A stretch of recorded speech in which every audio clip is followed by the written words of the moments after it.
આજે તમને બધા ભાઈઓ તથા વડીલોને જોઈને આજે મારી આમ ખુશી એટલી છે ને કે કંઈ સમાતી નથી. આજે મને ખુશીના આંસુ વરસે છે તમને બધા જોઈને. અને જે આપણા રૂપાલાભાઈ જે આપણા દીકરીઓના બારેમાં જે બોલી ગયા છે ને, સહન નથી થતું મને. એટલે બેનું માટે નીકળી ગઈ છું. આજે 6 દિવસની હું રનિંગમાંથી બધેથી જાઉં છું, ગામડે ગામડે મીટિંગમાં. ઘરે કહીને આવી છું મારી વાત ન જોતા. આજે રૂપાલાની ટિકિટ કેન્સલ નહીં થાય ને, બળીને ભસ્મ થઈ જાય રૂપાલાના ઘરની સામે હું. બાકી ઘરે તો હું નથી જવાની. 2 છોકરાને ઘર મૂકીને આવી છું, 6 દિવસથી બહાર છું હું.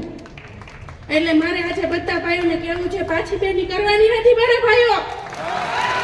આ બેન તમારી હારે છે.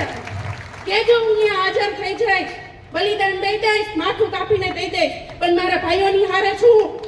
આજે આટલા માથા જોઈને મને એટલા ખુશીના આંસુ વરસે છે કે મારો સમાજ મારી હારે છે, એક છે, બધાય છે. કોણ કે છે બધાય કે તમારા સમાજમાં એકતા નથી? આવીને જોવો તો ખરા, જોઈ તો જાઓ, એકવાર જોઈ તો જાઓ તમે કે આ દરબાર ચીજ શું છે.